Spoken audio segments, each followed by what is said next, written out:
Across the country, long lines continue forming at food banks. Many states are feeling the brunt of the massive unemployment in the wake of this pandemic. Needy families are also looking to the federal government for some help. The USDA reports food stamp enrollment is up 40% since March.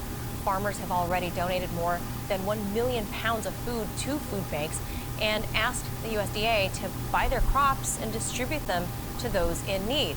So to talk about the food insecurity and food supplies, we are being joined by Joel Berg. He is the CEO of Hunger Free America. Thank you for being with us today, Joel. So in today's congressional $500 billion taxpayer bailout, increases for food stamps were actually not included in this, surprisingly. Why won't the government increase monies for food programs, especially when the Congressional Budget Office say food stamps are one of the most effective and efficient ways to support the economy during a downturn? Well, thank you for focusing on this vital issue. And it's important to point out that as vital as food banks and soup kitchens and food pantries are, they're only about 1/10 the dollar amount of food provided by federal nutrition assistance programs. Why wasn't this money included in the bill? One simple word: Republicans. We are a nonpartisan organization, but that doesn't mean we ignore the reality. And the reality is that Speaker Pelosi and Democratic leader Schumer were pushing to have a SNAP food stamps increase in this bill, and the Trump White House and congressional Republicans vetoed it. The increase would have equaled about 20 cents a meal. 20 cents a meal. The average SNAP food stamps allotment now is about $1.34 per meal. This would have risen it to the princely sum of $1.54 a meal. And in the last recovery package, it was a $2 billion bill.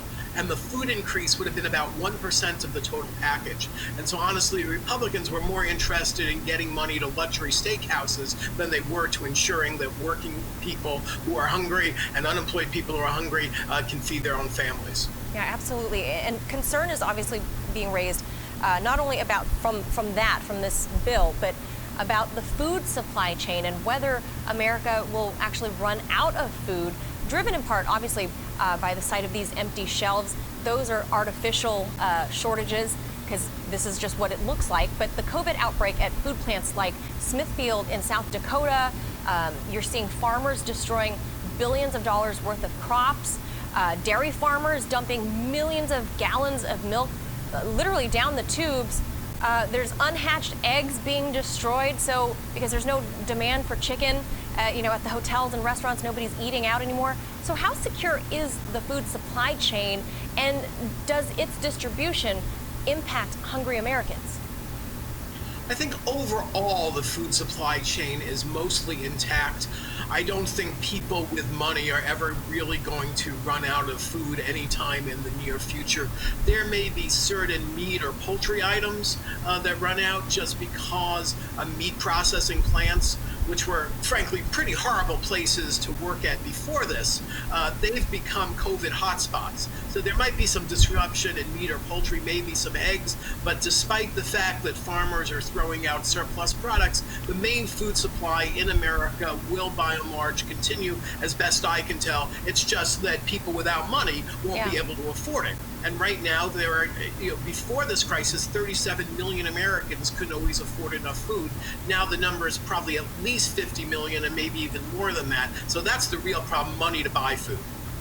Yeah, and obviously that number of people who can't afford things is obviously going to grow with, numbers of unemployment soaring beyond that of the Great Depression. And a recent poll by your group, Hunger Free America, found that child hunger has soared fivefold with the U.S. at 37% of parents cutting the size of the meals or skipping meals entirely for their kids. Do you think this is happening because of this high unemployment, or are there other factors that should be implicated because of these food cuts?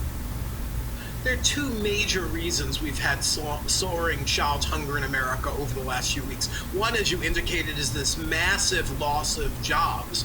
The unemployment rate still isn't as high as the peak of the Depression, but the rapidity of the job loss is just amazing. In the Depression, it took from 1929 to 1933, 4 years for that unemployment to increase to go into full effect, and we've had a massive job loss just in weeks. That's number one. And number two, in the United States, we do have school meals programs, and 29 million kids a day get school lunches at schools around the country. Many of those are low income and lower middle income families. Many of them also get school breakfasts, and very, very, very few of those meals are being served today because the vast majority of those schools are closed. Joel, real quickly, how do we help? You can donate to Hunger Free America at hungerfreeamerica.org. You can volunteer through our website, or you can call 1-866-3HUNGRY, 1-866-3HUNGRY if you need food. So whether you need help or want to give help, Hunger Free America is there for you. That is wonderful. Okay, thank you so much, Joel Berg, for chiming in, letting us know what's happening out there on the streets of America. Thank you so much. Thank you.